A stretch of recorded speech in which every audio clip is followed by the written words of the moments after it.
അവളും നമ്മിൽ നിന്നും കബൂൽ ചെയ്ത് അനുഗ്രഹിക്കുമാറാകട്ടെ.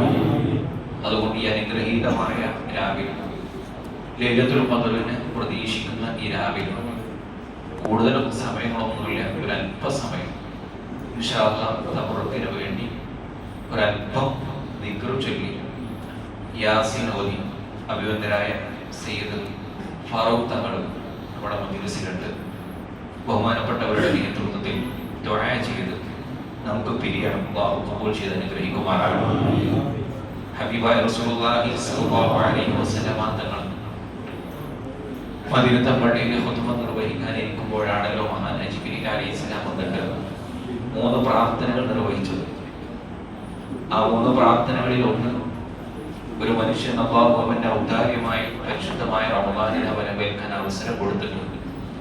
അവന്റെ പാപങ്ങൾ പൊറുപ്പിക്കാൻ അവന് കഴിഞ്ഞിട്ടില്ലെങ്കിൽ അവന്റെ മേൽ അല്ലാഹുവിന്റെ ലഅനത്ത് ഉണ്ടാവട്ടെ എന്നാണ് പ്രാർത്ഥിച്ചത് ജിബ്രീൽ അലൈഹിസ്സലാമാണ്.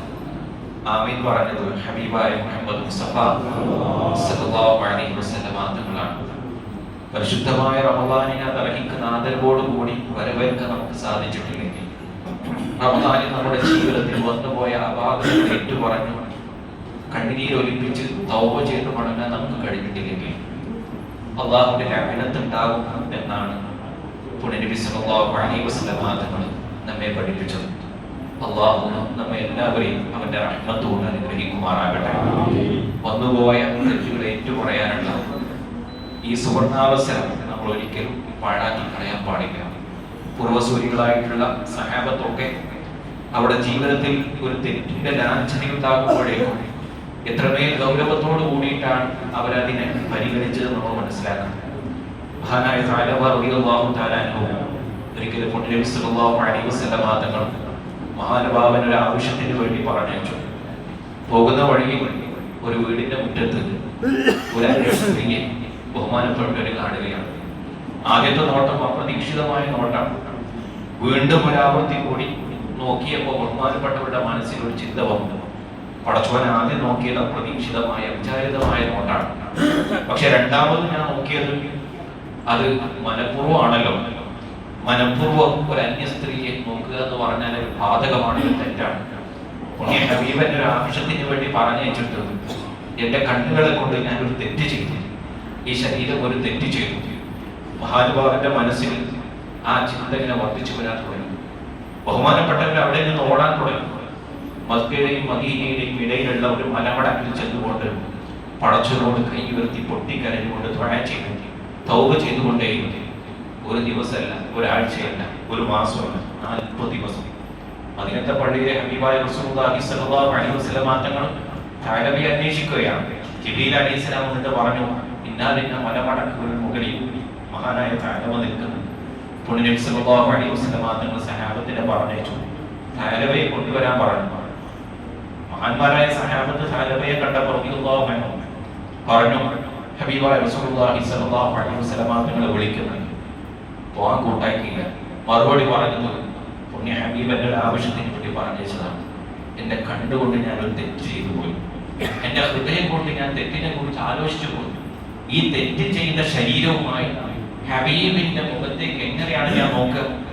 എന്റെ ഹബീബായ റസൂലുള്ളാഹി സ്വല്ലല്ലാഹു അലൈഹി വസല്ലം തങ്ങളുടെ സൗരത്തിലേക്ക് ഞാൻ എങ്ങനെയാ വരിക? എനിക്കത് കഴിയൂല. സഹാബത്ത് നിർബന്ധിച്ചു, കൂട്ടിക്കൊണ്ടുപോയി. മദീനത്തെ പള്ളിയിൽ സുബഹി നമസ്കാരം നബി സല്ലല്ലാഹു അലൈഹി വസല്ലം തങ്ങൾ നേതൃത്വം നൽകുമ്പോൾ ദീർഘവശത്തൂടെ വന്ന് ഹബീബിന്റെ പരിശുദ്ധമായ ഖുർആനിന്റെ പാരായണം കേട്ടപ്പോൾ ബഹുമാനപ്പെട്ടവര് ബോധരഹിതനായി. ഇതൊക്കെ ചരിത്രമാണ്, ഞാൻ നീട്ടി പറയുന്നില്ല. അപ്പം മുൻഗാമികളെ സംബന്ധിച്ചിടത്തോളം അവർ അതിനൊക്കെ എത്രമേൽ ഗൗരവത്തോടു കൂടിയിട്ടാണ് പരിഗണിച്ചത് നമ്മൾ ആളുകൾ ഓർക്കണം. ജീവിതമാസകർ തെറ്റ് ചെയ്യുന്ന ആളുകളാണല്ലോ നമ്മൾ, രഹസ്യമായും പരസ്യമായും ഒക്കെ. വേണമെങ്കിൽ നമ്മൾ ചെയ്തു കൂട്ടിയ ഭാവങ്ങളെ കുറിച്ച് നമ്മൾ ആലോചിക്കുമ്പോൾ ഒരുപക്ഷെ ഈ ഭൗതികമായ ജീവിതത്തിൽ അല്ലാഹു നൽകുന്ന നിഅമത്തുകൾ ആസ്വദിക്കാനും അനുഭവിക്കാനും നമുക്ക് യാതൊരു അർഹതയുമില്ല എന്ന് നമ്മൾ തിരിച്ചറിയും. അല്ലാഹു നമുക്ക് ബോധം നൽകി അനുഗ്രഹിക്കുമാറാകട്ടെ. മഹാനായ മഅസ് റളിയല്ലാഹു തആല നബി സല്ലല്ലാഹു അലൈഹി വസല്ലം തങ്ങളുടെ അരികിൽ വന്നിട്ട് പറഞ്ഞില്ലേ, അല്ലാഹുവിന്റെ റസൂലേ, യാ റസൂലല്ലാഹി ഖദ് വഅൻതു നഫ്സി വസനൈതു വതഖിർനി. അല്ലാഹുവിന്റെ റസൂലേ, ഞാൻ ഒരു തെറ്റ് ചെയ്തു പോയി, ഞാൻ സിന ചെയ്തു പോയി. ഒരു അപരാധം ചെയ്തു പോയി, നിങ്ങൾ എന്നെ ശുദ്ധീകരിക്കണം. എങ്ങനെയാണ് ശുദ്ധീകരിക്കേണ്ടത്? ശിക്ഷാ നടപടി സ്വീകരിക്കണം. ഇതിനെ ചെയ്താലുള്ള ശിക്ഷാ നടപടി എന്താണ്? എറിഞ്ഞു കൊല്ലലാണ്. കൂർത്ത കരിങ്കൽ ചീടുകൊണ്ട് മരിക്കുന്നത് വരെ എറിഞ്ഞ് മനുഷ്യനെ കൊന്നുകളയലാണ് അതിനുള്ള ശിക്ഷ. അത് ഏറ്റുവാങ്ങാൻ സന്നദ്ധനായിട്ടാണ് ഞാൻ വന്നത്. അങ്ങനെ ചെയ്തിട്ട് എന്നെ ശുദ്ധീകരിക്കണം, പരലോകത്തേക്ക് മാറ്റി വെക്കരുത് എന്ന് നബി സല്ലല്ലാഹു അലൈഹി വസല്ലം തങ്ങളോട് പറഞ്ഞു. അങ്ങനെ ഒരുപാട് സംഭവങ്ങൾ നമുക്ക് കാണാൻ കഴിയും. ഞാൻ പറഞ്ഞു വന്നത് ഇതൊക്കെ നമ്മുടെ ഹൃദയം തുറപ്പിക്കേണ്ടതാണ്, നമ്മുടെ ചിന്തകൾക്ക് തീ പിടിപ്പിക്കേണ്ടതാണ്. അല്ലാഹു നമുക്ക് ബോധം നൽകി അനുഗ്രഹിക്കുമാറാകട്ടെ. അതുകൊണ്ട് പരിശുദ്ധമായ റമദാനിന്റെ ഒരു അവസരമാണ്. ജീവിതത്തിൽ ഒരുപാട് തെറ്റുകൾ രഹസ്യമായി ചെയ്തു പോകുന്ന ആളുകളാണ്. അത് വളരെ ഗൗരവമാണ്. നബി സല്ലല്ലാഹു അലൈഹി വസല്ലം തങ്ങൾ പറഞ്ഞു, ലഅലമന്ന ഖുവാമിൻ മിൻ ഉമ്മത്തി യഅ്തൂന യൗമൽ ഖിയാമ ബിഅഅമാലി കൽഅംസാലി ജിബാലി. നാളെ പാരത്രികമായ ലോകത്ത് പർവ്വതങ്ങൾ സമാനമായ ഒരുപാട് അമലുകളുമായി കടന്നു വരുന്ന വിഭാഗം, അവരെ കുറിച്ച് എനിക്കറിയാം. പക്ഷേ അവർ ചെയ്ത അമലുകൾ മുഴുവനും അല്ലാഹു നിർവീര്യമാക്കി കളയും, ധൂമപടലങ്ങളെ പോലെയാക്കി കളയും. യാതൊരു പ്രയോജനം ഉണ്ടാവില്ല. സഹാബത്ത് ചോദിച്ചു, അല്ലാഹുവിന്റെ റസൂലേ സല്ലല്ലാഹു അലൈഹി വസല്ലം അവരാരാ? ഇത് പറഞ്ഞു തരും, ഞങ്ങൾക്ക് പറഞ്ഞു തരും. അവരിൽ അറിയാതെ പെട്ടുപോകാൻ പാടില്ല.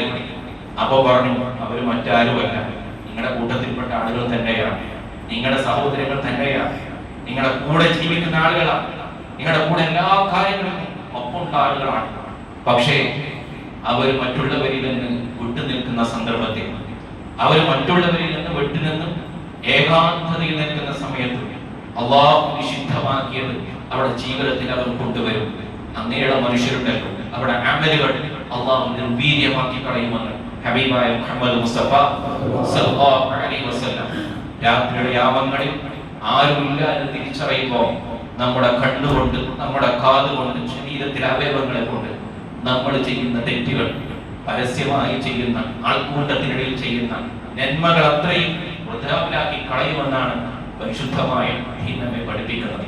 അതൊക്കെ ഏറ്റുപറയാനുള്ള ഈ സുവർണാവസരം നമ്മോട് യാത്ര പറയുകയാണ്. അല്ലാഹു നമുക്ക് ബോധം നൽകി അനുഗ്രഹിക്കുമാറാകട്ടെ. ഇന്നത്തെ ദിവസം ഇൻഷാ അല്ലാഹ് അല്പസമയം നമ്മൾ തബറക്കിന് വേണ്ടി ദിക്ർ ചൊല്ലി യാസീൻ ഓതി ബഹുമാനപ്പെട്ട സയ്യിദ് ഫാറൂഖ് തങ്ങളുടെ നേതൃത്വത്തിൽ ഒന്ന് ദുആ ചെയ്ത് നമുക്ക് റാഹത്തോട് കൂടി തിരിക്കണം. അല്ലാഹു